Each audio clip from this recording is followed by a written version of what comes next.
Hello, everybody. I'm Sean Reynolds from Sportsnet, about to be joined by Ken Weeb from the Winnipeg Free Press. Together we are Kenny and Renny. This is the Kenny and Renny post-game show after a game in which the Winnipeg Jets draw within 1 point of the playoffs.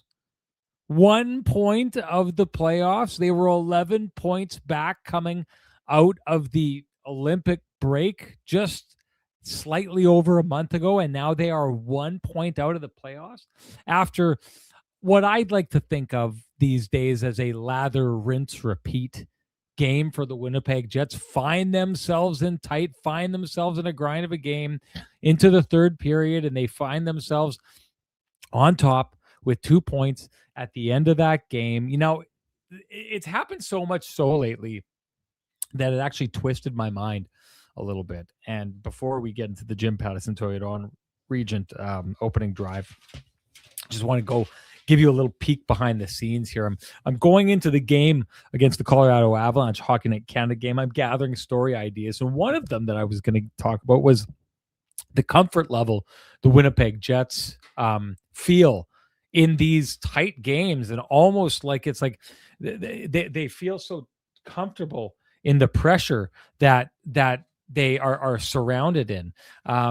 And that's what breaks the other teams. That's what I feel like I'm seeing lately. If I'm looking for an explanation of why the Winnipeg Jets end up coming out on top in that last game against the Colorado Avalanche and the game against the New York Rangers recently, tonight's game, all those, for example, and so I wanted to get some stats on the Winnipeg Jets and how they do in these 1-goal games, only to find when I went looking for how they'd been doing. Now, this isn't a recent stat.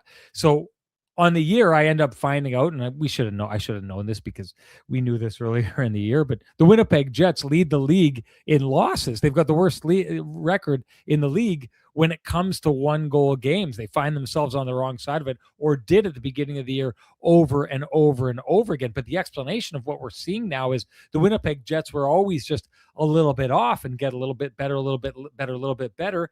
And now what we're seeing is much of the same thing that we saw from them throughout the entirety of the year. They just ended up on the wrong side of it. The explanation we had earlier in the year is they would fade as the third period went on. Now they found a way not to fade, and they're turning all of these tight losses into tight wins over and over and over again. Tonight, that win comes in overtime. And why don't we hop in, and I'll kind of get to the overarching point that I want to get here. Let's hop into the old Toyota, make it the old Toyota Tundra, and let's take the Jim Pattison Toyota opening drive and get to something that just occurred to me. And it occurred to me after that goal in overtime, because when the Jets send out Kyle Connor and Mark Scheifele and Josh Morrissey in overtime, that's what you're fully expecting if you're the Winnipeg Jets. I was a little surprised to see the Chicago Blackhawks send out Anton Frundell. He scores earlier in the game. Maybe it's a coach's intuition, but what it very likely is a coach saying, hey, we're not going anywhere this year. This is our new guy. He got his first goal. Let's give him a whole bunch of experiences as the year winds down here. Chicago's not going anywhere. We're going to be getting another high pick. So let's take this guy and let's give him a little sample of what it's like to play an overtime. Why don't we send you out there? You can start against Mark Scheifele and Kyle Connor and Josh Morrissey. And so what happens in that situation? Well, what you would expect to happen to a young player in that situation. There's a little bit of a reload by Mark Scheifele. Anton Frundell's on him. Mark Scheifele makes a sharp cut on him, like we saw Connor Bedard do earlier in the game, a play like that where a really good player just button hooks and loses a guy. But it's not a big deal because Mark Scheifele is the last guy back. So is Anton Frundell. And as he cuts in there's plenty of guys to stop Mark Scheifele. If you go back and you watch this play, the late guy is who Anton Frundell is supposed to pick up. And you can see Anton Frundell kind of stands up and watches the play as Kyle Connor starts heading as the late guy, and boom, pass into the middle. Kyle Connor scores. Anton Frundell's late there because he's watching, because he's a young player, because that's what you would expect, because he needs to learn these things, and because the Chicago Blackhawks are thinking he needs to learn these things. So it's okay if he makes these mistakes out there. So it's okay, in essence, for the Chicago Blackhawks to feed a young rookie to the Wolves and put the Winnipeg Jets in an extremely beneficial situation to win that game and get the second point they so desperately need that the Chicago Blackhawks don't need, right? So you're going to say, well, Renny, it's the end of year. These kind of situations happen all the time. And I would agree with you. These situations happen all the time where teams benefit from where the other team that they're playing finds themselves at the end of the year. The Winnipeg Jets most definitely do on this night. Now, doesn't mean the Winnipeg Jets weren't going to win anyway, but the Winnipeg Jets win in a situation where a young rookie is thrown in a game. He scores his first ever goal in a situation that where there's something on the line for the Chicago Blackhawks. This never would have happened. Okay. That's hockey, except it got me thinking how this situation happened. But then I started going back and looking at all these other situations that the Winnipeg Jets find themselves in. And if we go back and take a look at a lot of what has happened lately, well, let's just take a look at their next game. They're playing the Dallas Stars, one of the top teams in the league. And that's a tough situation for the Winnipeg Jets, except for the fact that the Dallas Stars lost to the Boston Bruins today. They lost to the Dallas Stars before that. They win one against the Penguins before that. But then they lose to the Islanders before that, the Devils before that, the Golden Knights before that, the Wild before that. All of a sudden, the Winnipeg Jets are playing a limping Dallas Stars team that has lost 6 of their last 7 games. If we dig a little deeper into these things, we see the last time they played, one of the last times they beat the Colorado Avalanche, not the previous game they lost 3-2, but the one before that, they faced the Colorado Avalanche on one of their few low points of the year. The Golden Knights, they faced the Golden Knights and lost or beat the Golden Knights when the Golden Knights had lost 7 of their previous 10 games. And then you get thinking about the idea of the Winnipeg Jets to even be in this position, to be in a spot where they're 1 point away from the playoffs, meant the playoff line needed to fall towards them, where teams like the Seattle Kraken, who were far up on the Winnipeg Jets, have completely imploded. Ladies and gentlemen, the Seattle Kraken lost again tonight. They lost again tonight. So that means that the Winnipeg Jets are now looking at that team in the rearview mirror. And the Seattle Kraken have lost. Now let's take a look at where they're at. They're 3-5-2 in their last 10 games.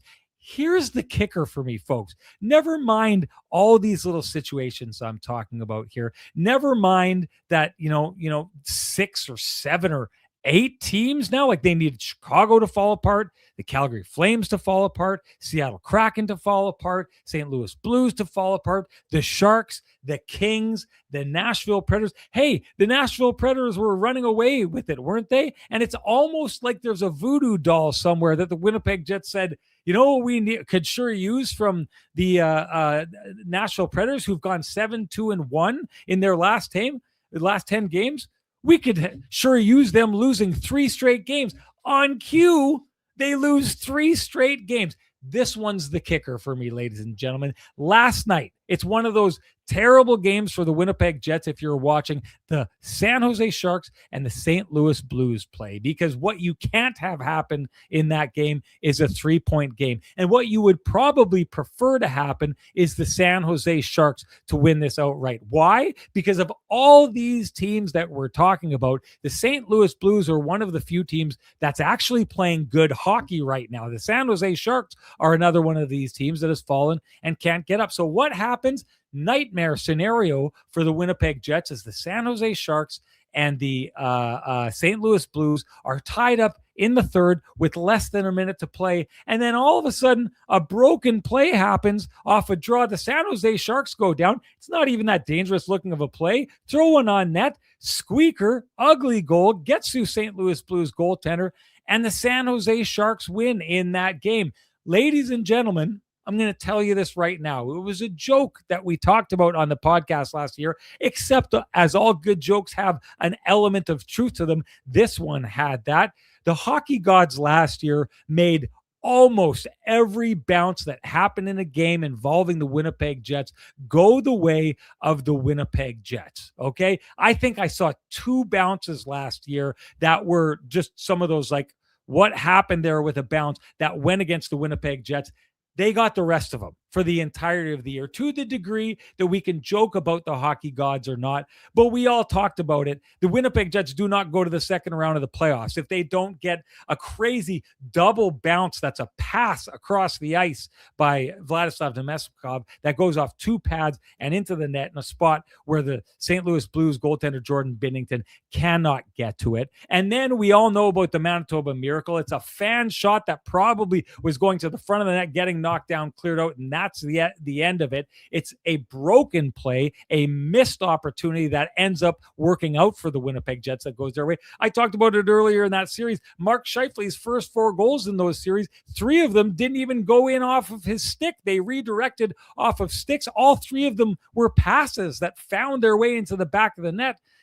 Hockey gods. Now, the hockey gods, I wouldn't say they abandoned the Winnipeg Jets this year, but those bounces kind of dried up this year. We haven't seen them. Now, the reason I don't say the hockey gods have abandoned the Winnipeg Jets is because it's not like they've had a lot of bad bounces go against them. It's just all those fortuitous bounces that they had last year. They seem to dry up. And I thought the hockey gods, they just aren't with the Winnipeg Jets this year. And then all this happens.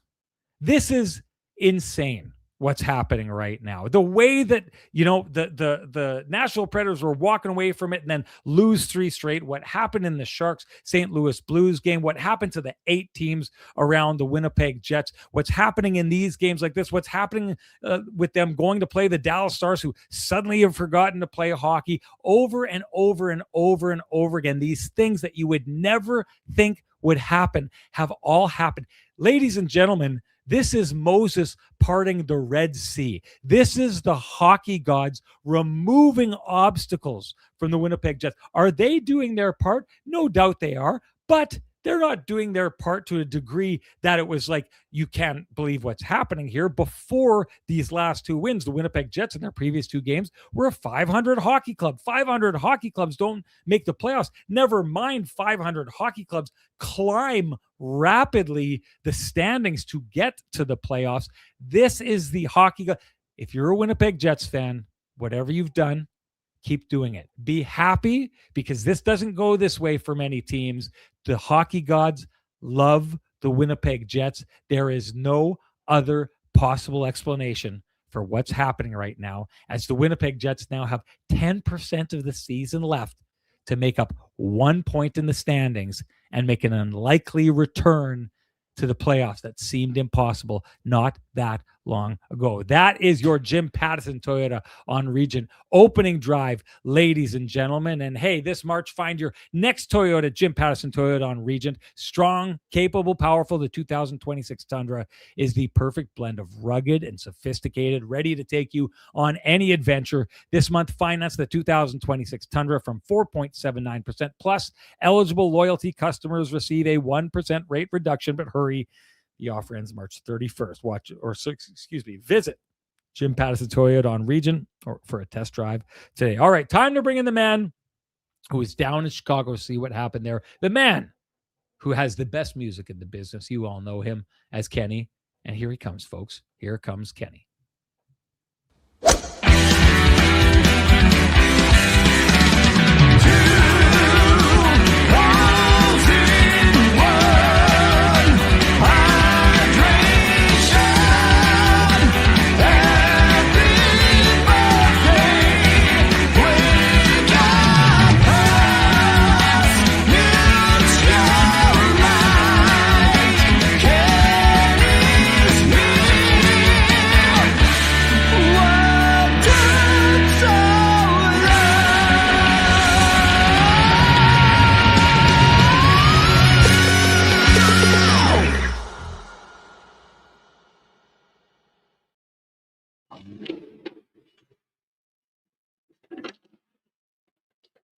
I don't know why that does that sometimes. Gremlins. It's always fun to do that. I'm glad that you're ready to jump on that. It's like Ken's. We got the signal, buddy, the bat signal. For some reason, every time I just start talking, I've got this faith. People are talking about me delivering a sermon at the beginning. Clearly, I have faith, because every time I start talking, like the microphone's going to work. Kenny is one of those. He's a realist. He's like, what's going to happen? He gives a quick point to let me know what's happening. Hey, He's good at that, and he's looking good right now, folks, because one of us looks like a Vittorio Rossi, man. And it ain't Renny right now. Preach as I may. This guy is showing up with the goods. And if you want to go get the goods, you know what to do. Head on down to Vittorio Rossi on Corden Avenue. Walk in, loudly proclaim Kenny and Renny sent you. Ask for Frankie and the boys, and they will do you up right. Ken, another victory for the Winnipeg Jets. Another tight third period game, and another time that the Winnipeg Jets do not break as the other team does. How did it happen? Yeah, definitely bent in the third period there. Obviously, the Jets took over the game in the second and then didn't really generate a whole lot offensively, obviously, in the third. Did get a big kill on the 5-on-3, Sean. I think that's something that, we're always looking for the quick strikes and the obvious things in the stat sheet. But that kill was, I don't want to overdo it and say it saved their season, but I mean, let's be honest. If they give up a power play goal there, who knows what happens. Again, it was an interesting play. I mean, I don't know what it showed. I don't know what it was like on TV, Sean, but Nazar appeared to lean in to. I'm not going to say it was a dive, but I certainly think there was some embellishment. And Sean, the crazy thing, the referee that was standing right beside the play, he looked at Nazar and said, "No way." And then the back official is the guy who called the tripping on Cole Koepke. So, anyways, never mind. Nazar. You thought that was a dive? I thought he embellished it. I'm not saying it was a 8.9 from the judges, but I think I don't know that it was tripping. Anyways, I thought it. To me, I thought it was a pretty obvious penalty. I was blown away. The ref okay. right there didn't call it. Yeah. Okay, yeah. Well, that's fair then. I just again, Nazar had a chance. He got McKinnon. He had a wide open net right before the trip happened. So hockey gods. Another one hockey of gods. Those wild ones that there's no explanation for these things. Fired wide. But anyways, Jets did a good job of composing themselves after the goal by Bertuzzi, second of the game. I mean, obviously there's a coverage or definitely a communication breakdown there. Both Pionk and DeMello are in the vicinity, but Bertuzzi, who did a great job of living in and around the blue paint, did a nice job of getting the equalizer. He also bumped into Hellebuck when he was involved with Elias Solomonson on the first goal of the game as well, where Connor Hellebuck was kind of looking over, wondering if Frondel's goal might be challenged for goalie interference. But to me, Sean, I thought he had time to reset, which was probably a wise decision by the Jets not to challenge on that play. But again, I mean, this is a game where, Jets weren't good in the first period. They found a way to get it. They kind of on the ropes a bit in the third, and then they sort of got in the hot tub time machine back to last year and the previous 3 years, where Mark Scheifele, Kyle Connor, and Josh Morrissey went to work in extra time. And as you mentioned, I mean, just for context for folks who maybe didn't see it earlier in the day, that's Anton Frondel's fifth game in the National Hockey League. He's got 1 goal and 5 points, and Jeff Blashill was just raving about his two-way game. Again, this guy's 18 years old. So, this reminds me, Sean, of 2015 when Paul Maurice talked about Mark Scheifele going up against Ryan Kessler and Ryan Getzlaff, and how there were going to be some painful moments maybe in the series, but that they would serve him well, moving forward. So, again, Frondel definitely late on Kyle Connor, but Sean, I think that Bedard, again, this is a 1% of the 1% pass by Mark Scheifele to create the lane on Connor Bedard, who seemed to have him covered mostly, but somehow Scheifele finds a seam between his stick and his skates. Not only does he find the passing seam, he delivers it right on time to Kyle Connor, who, people can say whatever they want, but Kyle Connor is a pretty skilled marksman when it comes to 3-on-3 overtime. And has a propensity to deliver game-winning goals, both in regulation time and overtime. So on a night the Jets needed the extra point, they found a way to get it. So a lot of good for them in the game. I mean, there's certainly things they can improve, but they got a fourth line goal. Again, we'll dig in more on the fourth line as we get along here, but massive fourth line goal, their power play, which has been, absolutely horrendous during a 24 game block, to be frank, Sean. They've dipped all the way to 28th in the National Hockey League, but that won't matter because they delivered an important goal today. in the Not really a playoff, or sorry, not really a power play goal, though, wouldn't you say?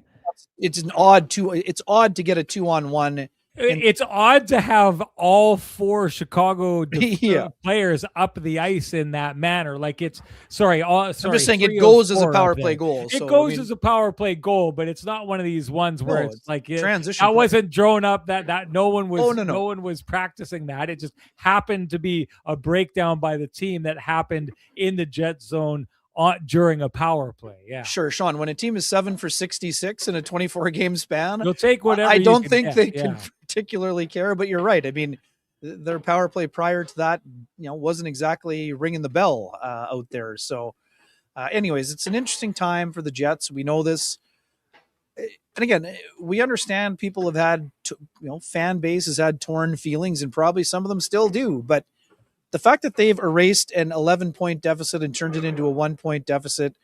And Sean, I mean, you could quite easily make the argument that despite the flaws on the Jets roster or team, it's hard to argue that they're not in the driver's seat here. I know they're a point behind, but I mean, make an argument that is obvious that there's a team that's better equipped to win the spot right now. You can't. It's not to say that they're guaranteed to get it, but I mean, the Jets have played in a lot of meaningful games down the stretch, and they'd be the safest bet to withstand the pressure of right now, don't you think? Well, we talked about this on the last show, that even if the Winnipeg Jets did not make it, it would be hard to argue that the Winnipeg Jets weren't the 8th best team in the in the West so far this season. But I agree with you 100%. Like Nashville, maybe they can wake up. They've lost 3, but people keep talking about the Los Angeles Kings' weak schedule and what that means. But the Los Angeles Kings lost a game against the Calgary Flames the other day, and so if you're going to lose to the 30th, I think they're 30th overall in the NHL. Yeah, the 30th place team in the NHL in a situation like this and not be able to turn things around. They're 3-3-4. I have zero faith in the LA Kings. This to me is why, like, I saw that game yesterday, Ken, between the Seattle Kraken and the St. Louis Blues, and all I could think was, yes, the San Jose Sharks have 2 games in hand on the Winnipeg Jets, but I still think that you're better off having San Jose win that game, because St. Louis right now is the one team that's actually giving it a similar go as the Jets. And that's exactly what it is. Both these teams are 6-2-2 in their last 10 games. Okay. St. Louis has a game in hand, but if they win that game in hand, they're 1 point back of the Winnipeg Jets right now. If they would have won that game last night or even got a point, they would have been in the driver's seat with the Winnipeg Jets because they play one more time. So to me, right now, I'm taking a look at this, and maybe one of these teams is going to absolutely make me look ridiculous here, but Los Angeles has been broken for a long time now. So have the San Jose Sharks. So have the Seattle Kraken. I'm out on those teams. So right now, it's the Nashville Predators, it's the St. Louis Blues, and it's the Winnipeg Jets. The Winnipeg Jets have a game against the St. Louis Blues. St. Louis, even if they win their game against the Winnipeg Jets, the Winnipeg Jets still have the edge on them. So I like the Jets' chances against the St. Louis Blues because of that. And right now, who knows what's going on with the Nashville Predators? Hey, the Nashville Predators have been playing with house money for a long time now. Now, all of a sudden, they got over that playoff line and they lost 3 straight games. It's real now, right? And I'm not saying that there aren't a lot of veterans on that team, but it's been a long time since the Nashville Predators had to play with pressure. And to be honest, it's the first time the likes of Jonathan Marchessault and Steven Stamkos have had to play with pressure in that market. It's been an absolute collapse there the whole time. So they've just been, like I said, playing with house money. To your point, Ken, about the Jets being best equipped, what we're seeing from the Winnipeg Jets right now is a team that is extremely comfortable in this grind. Hey, it's 2-2 against the Colorado Avalanche. We're just going to keep rolling with it, keep playing good defensively, keep doing what we're doing, hope we get a bounce. Oh, tip, boom, back of the net, we win that one. Same thing against the Chicago Blackhawks, because what I like about this, Ken, we talked about, and maybe this is why I have this perspective, but when we went back to the Olympics and we talked about what was Connor McDavid doing when he got out and tried to skate through the entire team and turn it over, and then went and did that twice and it ends up in the back of their net, because our understanding of 3-on-3 overtime is possession means everything. But we know that because the Winnipeg Jets are a very good team at when they get the puck, the only time they chance giving up possession is if they're getting an unbelievable scoring opportunity out of it, right? So we see the Winnipeg Jets get into this game. They say, we're going to get into overtime. They get that opportunity. They recognize that there's a young player on the ice. They capitalize on that young player, and boom, it's in the back of the net. But what you are seeing is a team that's clear-headed and clear of mind and calm in these situations. I think quickly we've seen from the Nashville Predators, they are not calm at all. They are struggling with the fact that all of a sudden things just got really tense. And the St. Louis Blues, I don't know. We'll see what happens out of them, because they have muscle memory with this. They did it last year, folks. They raced towards the end of the season, got into the playoffs. I honestly, right now, my gut feeling is that final 8th spot is between those two teams, Ken. Yeah, fair. I mean, again, and some team may come up and surprise, and hey, the Sharks have been struggling, but Celebrini just did something that very few players have done: record 100 points as a teenager. So, I mean, they're still hanging around. But yeah, I mean, this again, I think it's, don't want to exaggerate and say it's the Jets' spot to lose, but man, they have a massive opportunity in front of them. Feels like it, Sean. I mean, you laid it out perfectly. I mean, it seems like right now they're catching all the good teams at a tough time, quite frankly. And we saw how Colorado responded to losing twice to the Jets in 3 weeks. They absolutely, went out and put up a 9 spot against Calgary, right? So anyways, it's an interesting time. And to me, the Jets, you talked about it. And again, just from being in the room and talking to guys like Adam Lowry, Josh Morrissey, these guys have experience. I mean, Josh just told me after the game, we feel like we know how to win hockey games in the regular season. That's something that is a superpower compared to some of the other teams that are trying to convince themselves that they can win hockey games. The Jets can look and point at the hockey register and say, hey man, we know what we're doing here. And we know that block of games in the middle was, a real struggle for them. But now this is 17, 8, and 7 in the last 30 plus games. I mean, this isn't just a small sample size, a snippet of saying, the Jets are beaten up on a bunch of also-rans. I mean, they've had some pretty important wins in that stretch of time. So anyways, they're not close to being done, but it feels like again, you like to use the word inevitability, Sean. I mean, it's starting to feel inevitable that the Jets are going to play the Colorado Avalanche again. This could all, the roof could cave in or the floor could fall out. Sure, it's hockey. Anything can happen in the last 8 games, but it just seems like the Jets game is rounding into form, and that is a scary proposition for opponents because of a few things. A very high level top line, top 5 to 10 defenseman in Josh Morrissey, who absolutely got the Jets back into the game in this one here with an individual effort that was impressive. And they've got a goaltender who just won a gold medal, Sean. And I sat down with Connor yesterday, and he's feeling more confident than he ever has. I mean, he never lacked confidence. We know that. And you saw him right after he had his big moment. But he sat down beside me at the Hawks practice rink yesterday, and we know that Connor doesn't really enjoy doing media, and he was very open, very relaxed. He laughed about chugging beers at Wrigley Field. I mean, he talked openly about, getting slew-footed by Ross Colton, and he talked about how much fun he was having just being in the race and having fun and, just going to work and getting into a rhythm and making a bunch of saves. So, again, we understand that Connor still has, something to show when it comes to the Stanley Cup playoffs, but right now he looks like a guy who could help put his team on his back if they need him to. But the thing is, the Jets shouldn't need him to, because their structure is much improved from that stretch of the season when they went 11 games without a win. This is weird. Someone using I my wrote that. No, I oh, wrote that. you wrote Waiter said we're 94. Waiter said 94. So we're signed had, into the wrong Kenny and Renny account here. oh, sorry, Oh buddy. well. That's okay. Don't worry about it. Okay, sorry. I'm ready to hand out the Flame and Comfort Hot Take Award. The I'm sorry, bad it's kind. 92 Frosty actually. Winnipeg.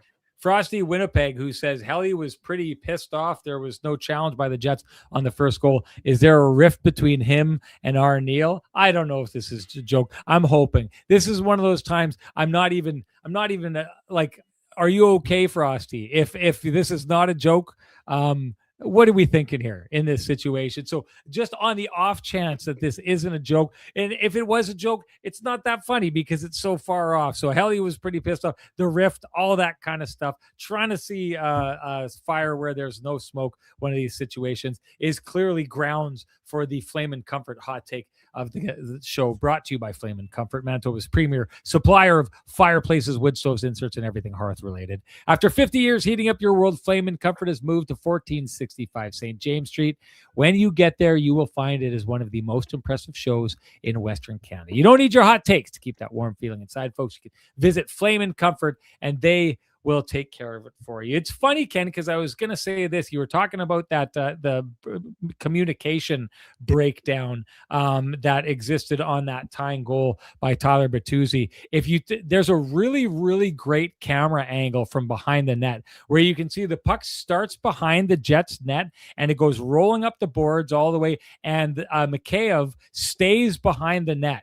Chicago knows exactly what they're doing in this situation. It's a set play, and they just rim it quickly around the boards. And what it is, it's quite simply Bertuzzi beats his man to the middle of the ice. There's not a lot of space there. It's one of these, Ken Weeb specials where you don't have the man unless you have his stick. Doesn't have his stick. But if you watch the rebound, what you will see is the puck comes around fast enough that Connor Hellebuck is doing the thing where he looks at the direction the puck is coming, and then as he's turning to look where the puck is now, the pass is already coming to the front of the net. He arrives late on that one. That's a play where they beat and they confused the goaltender on that one. That's why he's not set. That's why the 5-hole is, or wherever the puck goes in there, is available in that situation. I don't necessarily look at this game, and I'm not looking at these situations. I mean, God, going into the third period, the shots were 22-11. This isn't anywhere near. I know what you're talking about. I don't know that I've seen the evidence that Connor Hellebuck is carrying the Winnipeg Jets to the playoffs right now. Last game, he clearly won the Sean Reynolds Award. I'll give it to him again on this night. But what I am seeing is a Winnipeg Jets team that's making it harder and harder to score on their goaltender. And what we're seeing from them is that team that we saw last year, that even in the first period, when they don't have their mojo, when they start late, they don't end up down 3-0. You know what I mean? It's a one goal. It's easily survivable. But then what they do is they wake up in the second period and their momentum carries them to the kind of lead that is going to put them in a position to get points. So anyways, I just thought that was worth pointing out. I did want to say, sorry. No, go for it. You said wake up, so it has triggered a Pristine Roofing wake up call for our friend Ball Hockey Videos MB. Yeah, but Kenny, a few weeks ago, the Jets were 11 points out. Why couldn't you make an argument that they could get in at that time? This is very simple. There was no evidence at that time the Jets could play a consistent enough brand of hockey in order to get into the playoffs. I mean, we were telling it like it is then, and we're telling it like it is now. The Jets needed to show over a course of time. Yes, I mentioned the 32 games is a long period, but there were still too many lapses in that stretch coming out of the break. And Sean, I mean, the other part of it too, I was at a bunch of the practices during the break while you were in Italy. Jets were showing some signs, but we hadn't seen them apply those things in games to show they could play faster, to show they could be more committed to the structure, and to show that they could get more secondary scoring. So that's why Ball Hockey. videos. Well, And the beyond it, it's ignorant of what we've just talked about off the top of the show. This has been a other complete and teams. utter implosion of too many teams to the degree that it's like it's a statistical anomaly. I was going to say this, Ken. What I would have liked to have done is gone over the last couple of weeks and taken games that meant something to the Jets, a Seattle Kraken game, whatever, and I would like to see the amount of times that things went, just in this game, in this game, in this game, the amount of times that things went in the Jets' favor versus went against the Jets' favor. And I would like to see what that, like, if you just took all the stakeholders, so the record of the San Jose Sharks, the record of the LA Kings, so on and so forth, versus the wins that those teams got. I'd like to see what that winning record is. I'm guessing it's in the threes. If you take everyone combined, I would think it would have to be, because like we said, before they had these 2 wins, the Winnipeg Jets were on a stretch of hockey where they were basically a 500 hockey club, or 1 point over 500 hockey club in their previous 10 games. You shouldn't be able to climb the standings like that. And yet I'm thinking the Jets made up about 4 points playing 500 hockey. That shouldn't be possible. So if you're asking Ken, regardless of what Ken's saying, the Jets really, with losses to the New York Rangers, with losses to the Boston Bruins, loss to the Nashville Predators, the Winnipeg Jets are actually not playing even as it is right now. They've got some wins. They're doing some good things. They're not playing what Ken was thinking they would have to play to get there. They haven't we had said to. it had to be 700, and it's been 600. So it's well off that mark, but they haven't needed to be, because like we said, everything is just falling apart around them. Anyways, I wanted to talk about the Pristine Roofing call, and I'm going to just lay it out now, but I'm going to give you why I think it's a Pristine Roofing wake up call, a little bit of a different one. Throw it in there. Time to give North End Rick the Pristine Roofing call at 204-981-6289. He's the guy you want at your place for all your roofing, siding, and exterior needs. You can also call Pristine Roofing directly, at 204-237-7663. Give your home the Pristine Roofing and Siding wake-up call. You will be glad that you did. I thought the Winnipeg Jets got the Pristine Roofing wake-up call today from Josh Morrissey, and it got me thinking about just how often Josh Morrissey is the guy that sparks this team. Comes from the back end, the way that he does it. It reminds me of that shake and bake play that he did a couple games ago, and then found Kyle Connor for that one time. We're like, that's a play. Yes, it's put in the back of the net by Kyle Connor, and it takes a ton of skill to do that. But that play does not exist without Josh Morrissey opening up the ice like that. And I just thought that was one of those moments, like that directness with which he plays, carries the puck, finds his man, giving him a little bit too much of a lane, and he just takes it. And I just felt like that was kind of like a little bit of one of those show me the way kind of plays. Josh Morrissey just saying, this is it, guys. We got to get more direct. If you just do these things like this, there's straight paths that you can take. And I just felt like every Winnipeg Jets player from that point on, for mostly the rest of the game, like I didn't think the Jets played a bad third period. I know that the Chicago Blackhawks tie it up, but for the most part, great forechecks. Everyone's on their guy. Very, very direct game. Cole Koepke always diving straight towards the net. He's so hard to handle for that team, and actually has a lot of the elements that the Winnipeg Jets had last year. But for me, just Josh Morrissey, I just think that he is the catalyst for this team on so many nights, and the offense that he provides, it is a lot from the back end, but boy, oh boy, the timeliness of it and the kind of instructional nature of it. Here's a how-to example of what we need to do in this game, guys. I'm going to go out and I'm going to lead like that. Josh Morrissey is a leader, and the kind of points that he produces are the points that a leader produces.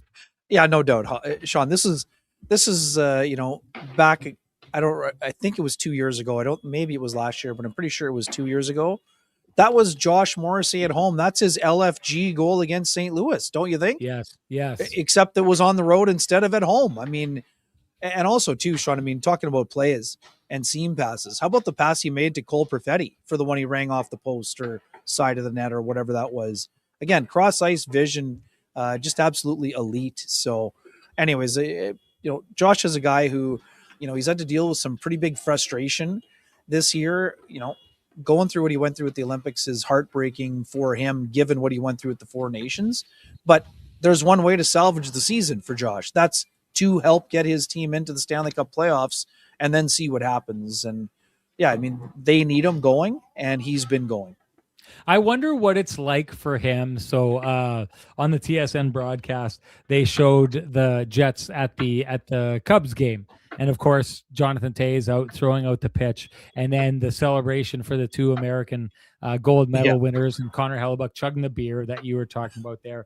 And it's funny, I was seeing that moment, and then I was just thinking to myself, there's a silver medalist in there with that group, and I just wonder what that moment is like for Josh Morrissey to sit there. Here's one thing we know: Josh Morrissey loves those guys. They're his brothers. He's happy for them. He's proud of them. But boy, oh boy, it is still, Canadian pride, how the Americans responded to winning that gold medal, the political climate and all those things that exist. That's a tough loss to happen. And I just wonder what's going on in Josh Morrissey's head in those moments. Yeah, totally fair. I mean, disappointment, but again, as you mentioned, I mean, and he even said it outwardly, he's happy for those guys because he knows how hard they had to work for it too. But yeah, I mean, he also in his head is thinking, man, I can't wait to the World Cup of hockey, right? I mean, it's the same thing. And I mean, we know that it's a real rivalry. Sean, I watched the entire 20 minutes of the Torts presser yesterday. And when he was asked about the Olympics, did you see his face when he said, oh yeah, and it was against Canada too. They've been owning us in international competition. So yeah, of course it's a real thing. And it should be. Yeah. It should be. Yeah. That's what makes it fun. Anyways, let's cap it off with Josh Morrissey. The guy knows how to score when it matters most for the Winnipeg Jets. And if you need to score when it matters most, you can score a great rate with the fine folks at Cambrian Credit Union. Getting a mortgage doesn't have to throw you off your game. While you focus on home sweet home, our friends at Team Cambrian Credit Union take care of the mortgage part with their low rates. Whether you're looking for a new home, renewing, or making the switch, Cambrian is your mortgage MVP. They can help make the next season of your mortgage path easier and help save you money. Now that's what we call a win. Head to cambrian.mb.ca/rates for more. Now I'm going to cheat a little bit here, Ken, and jump ahead and hand out my Johnston Group Got You Covered play of the game. It's going to go to it's going to go to Cole Perfetti. Oh no. No. Yeah, that was a good one. Mind.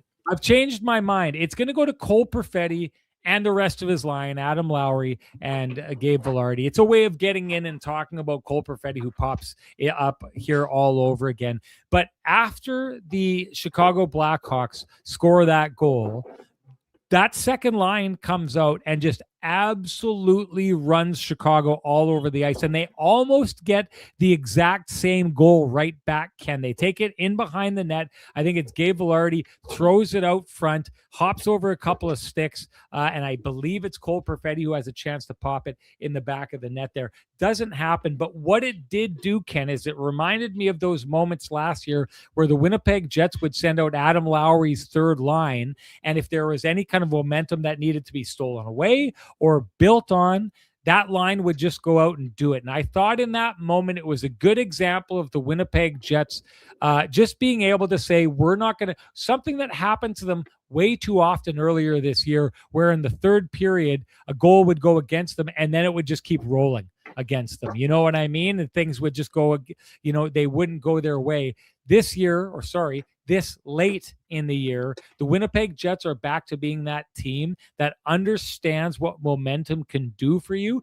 We saw it in the third period. Two of those goals come very, very close to each other. And then that play where the Chicago Blackhawks started kind of rolling on the Winnipeg Jets a little bit, and that line goes out and just absolutely kills that. I thought I saw a lot of great effort by Cole Perfetti on that very specific shift, and it got me thinking about how he's been playing lately. And that's why I've got them as the we've got you covered line of the game in that moment. And hey, do you run a small business in Canada? You need to look to Canada's number one employee benefits plan, Chambers Plan, to give you a competitive edge. Chambers Plan is the simple, stable, smart choice for over 30,000 businesses countrywide. Visit chamberplan.ca to learn more. Now, Ken, you talked about him at length on the last show. Maybe there's nothing more to be said, but I just kind of wanted to give you an opportunity to weigh in on Cole Perfetti, who finds a way to mark it on the scoreboard. And now all of a sudden, especially in a game like this, Ken, the woes of the depth scoring for the Winnipeg Jets very much seems to be a thing of the past.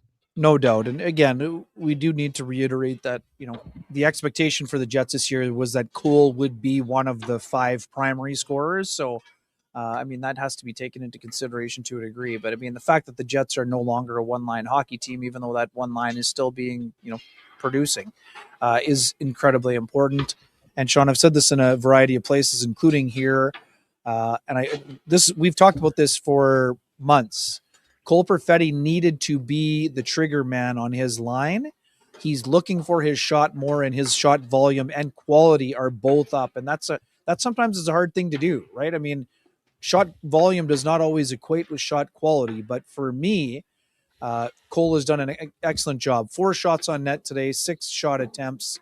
He had a nervous moment with an offensive zone holding minor, but again, I thought that Cole played great.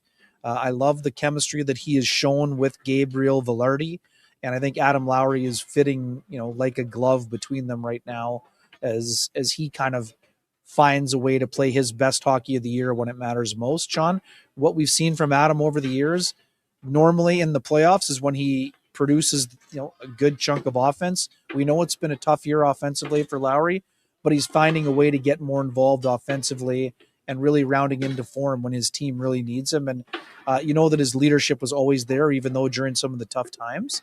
But I do think that line is, again, that line would give the Jets reason to hope and believe that a playoff spot is still possible here after narrowing that deficit by 10 points.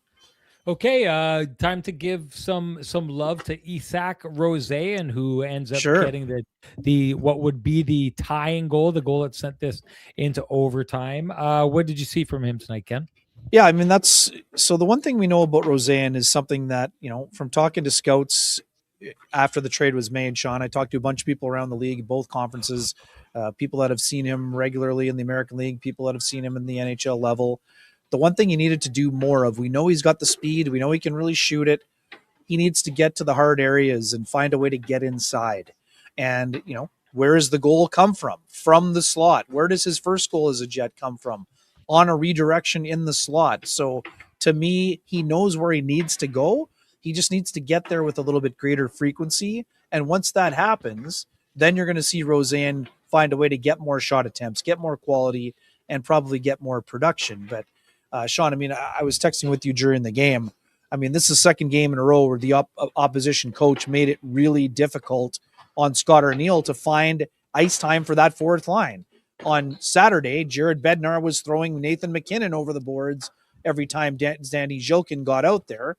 And today, at least 3 times in the first period, Jeff Blashill saw the Jets were getting their fourth line ready, and Connor Bedard was up over the boards against him. And we know that's a tough matchup for anybody. Again, I'm not equating Bedard and MacKinnon, but what I am saying is that, it's a challenge for a young line or inexperienced line. But, as the game rolled on, they didn't get a ton of ice time, but Scott Arniel found a soft spot in the schedule and threw that line out there for an offensive zone faceoff after a stoppage in play and a broadcast timeout, I believe. And they went out there and grinded. Parker Ford won a battle down low. Danny Zhilkin tried the wraparound. Puck goes to Rosén, and he pops it. We talked about this forever. Jets weren't getting a ton.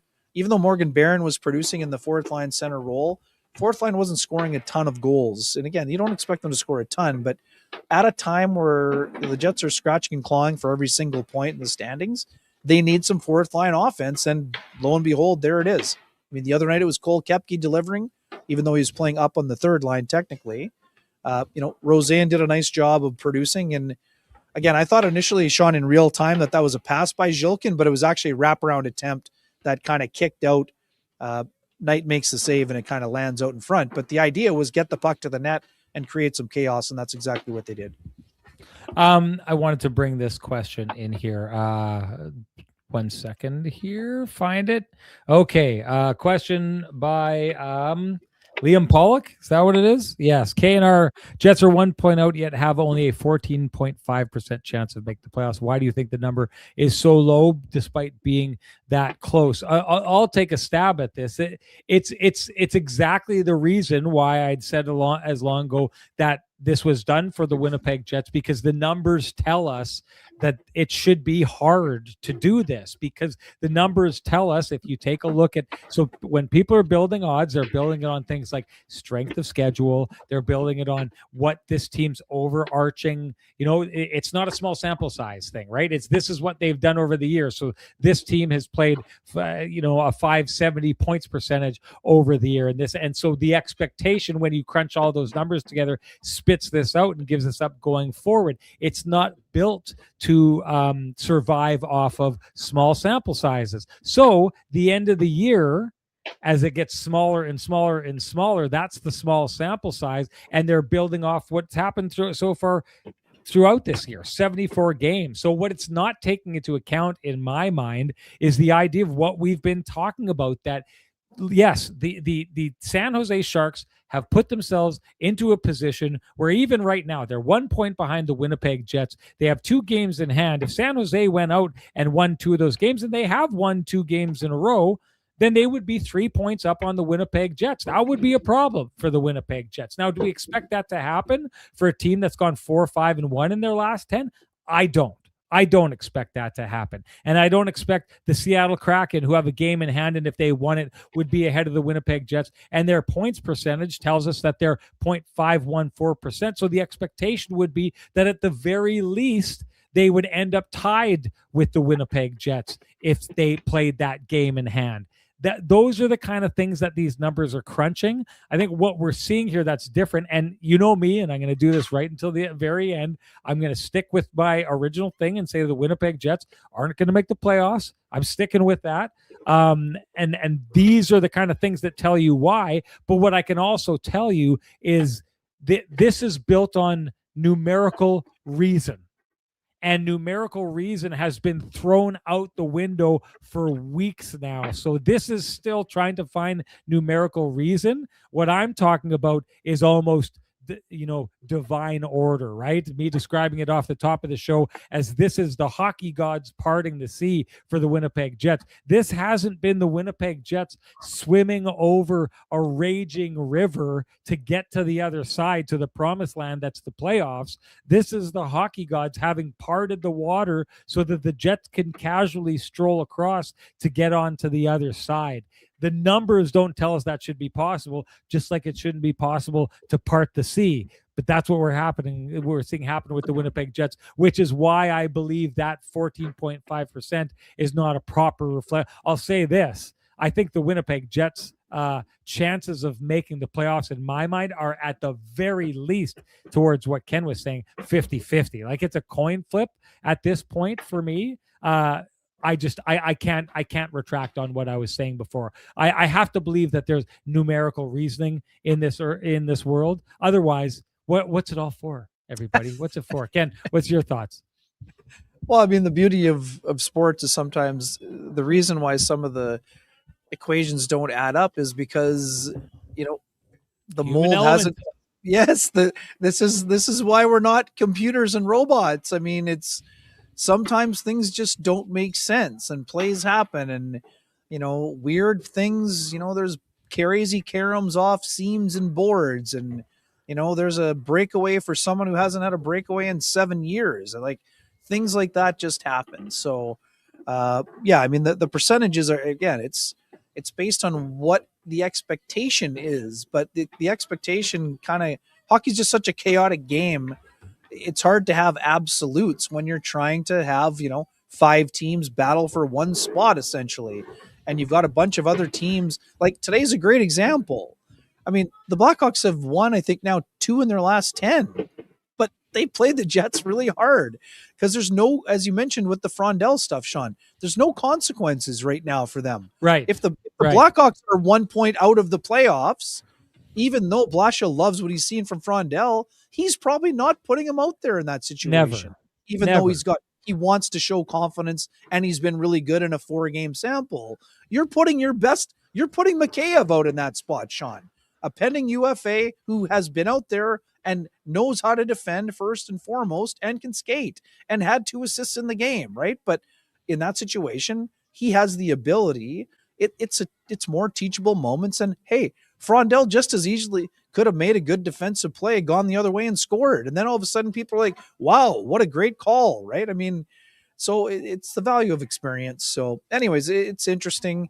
Again, we expect those equations to change considerably in the next little while. And again, no one thought Dallas was going in the tank. No one thought Vegas was firing their coach with 8 games left in the regular season. I mean, hockey has an element of unpredictability. That is part of what makes the game great, quite frankly. It's the B. Henderson says it's funny. Jets are fighting and scratching for a playoff spot, but all I see is the Jets playing like it's a preseason game. I believe they have another or maybe a few more layers to level up to. Yeah, I don't know. I don't see it. Anyway, Ken, time for the sorry. Why don't you give Sweet Lou a shout out?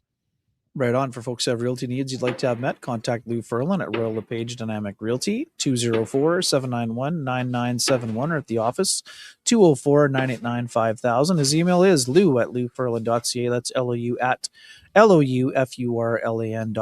Lou Ferlin, excellent realtor, excellent human being, and excellent supporter of the community, including this podcast. I'll tell you this, the only person out there who could have possibly had the clairvoyance to see this happening. I may stick to my numerical reasoning, but Sweet Lou sees it all, and that's why Sweet Lou is the guy to head that out. Anyways, Waiter says, is the headband suspended? Sounds like a challenge to me, and time for me to make this a challenge that's accepted. Time for us to make this a Sean's headband version of the Kenny and Renny show. Let's do it.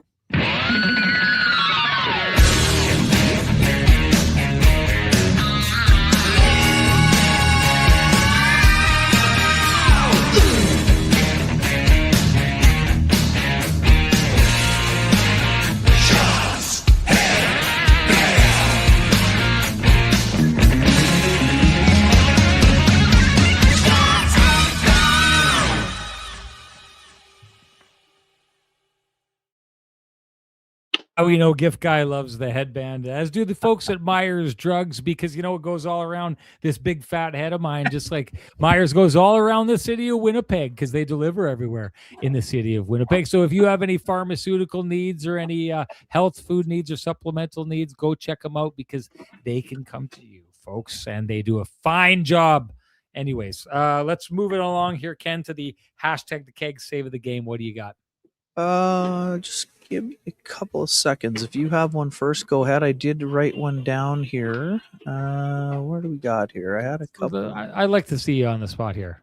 Okay, good. This is the beauty. We used to write notes in life, but now, you know what? Hellebuck absolutely robbed Anton Frondell in the slot after a great setup by Bertuzzi. Just under 7 minutes to go in the first period, with an honorable mention to the Nick Lardis. It might have been like it was either the first or second shift. Nick Lardis absolutely walked down Broadway, and Hellebuck had to make a really good save off of him as well. But I'm going to stick with the Frondell save in the first period. Okay, I'm sure there was some in the third too, but I thought that was an important one. Just based on, as you mentioned, a 1-goal deficit is not really all encompassing, but if all of a sudden the Jets are down 2-0 in the first, maybe they change their game a little bit. All right. Okay. Well, that's been one that's been spit out there for sure. But it doesn't matter. Doesn't matter what we think, matters what you think. Share with us your hashtag the keg save of the game. You will automatically be entered to win a $50 gift certificate usable at any of the 3 fine keg locations here in the city of Winnipeg, each location finer than the last. That brings us to our winner from our last show. That would be Tom Fulcher. Tom Fulcher, you know what to do. Direct message me at SN Sean Reynolds. Send me your full name. Send me an email. I'll have the fine folks at the keg send you a $50 gift certificate usable at any of the 3 fine keg locations here in the city of Winnipeg, each location finer than the last. Ken, anything to say before we get rolling here? I don't think so. I think it's. Oh, you know what I do? I did a little bit of research on the old Buzzsprout, and thanks to the listeners, and once again, just had another milestone for the show, Sean. We just eclipsed 750,000 downloads. 750,000 downloads? Yeah, not including the YouTube views, obviously, but we know some folks like to listen day after, whether they're out walking the dog or cleaning the house or whatever they're doing in the office. Well, that's just podcast downloads. Podcast downloads only. Yeah, incredible. Yeah, that's good stuff. Good just stuff. Fun to see. It's just that makes me want to be thankful of our audience, because it's not often we get to give the shout out. We get to give a hard time to the folks who show up here and chat back and forth with us. We don't get to interact as often, and I can tell you, Ken, how all the times that I run into people who always say, and I think it says something about the interactive nature of this show, that I'll have so many people who are like, I'm a next day watcher, so I never, or there will be people who are watching right now and they aren't the kind of people who to weigh in to make any of the comments. They're a little bit shy. They feel like they may hurt Rennie's feelings, or Ken, because Ken's a little bit of a more delicate flower than Renny is. But anyway, it's just, we want to give a shout out to all the next day listeners, outstanding, who won't hear about this until tomorrow. But until then, it's one of those compliments that's going to, live for a little while and sprout tomorrow morning or something like that. But regardless, we appreciate all those people. We appreciate all those downloads, but we appreciate our YouTube watchers. We appreciate our Instagram watchers. We appreciate our Facebook watchers, all of those things. Thank you so much. We have a massive appreciation for you folks, as we hope you do for us in the conversations that happen in this space. If you do, we would implore you to support our sponsors who fight to keep the conversation going in this space. For us, that's Jim Pattison Toyota on Regent, Vittorio Rossi, Cambrian Credit Union, Sweet Lou Furlan, Pristine Roofing, Flame and Comfort, Myers Drugs, the Kenny and Renny OGs at the Johnson Group, and of course the fine folks at the Keg. Thank you to them. Thank you to all of you. Let's reconvene and do this to see if the Dallas Stars will stay fallen and not able to get up when they take on the Winnipeg Jets on Thursday. We'll talk to you after that. Bye-bye, folks.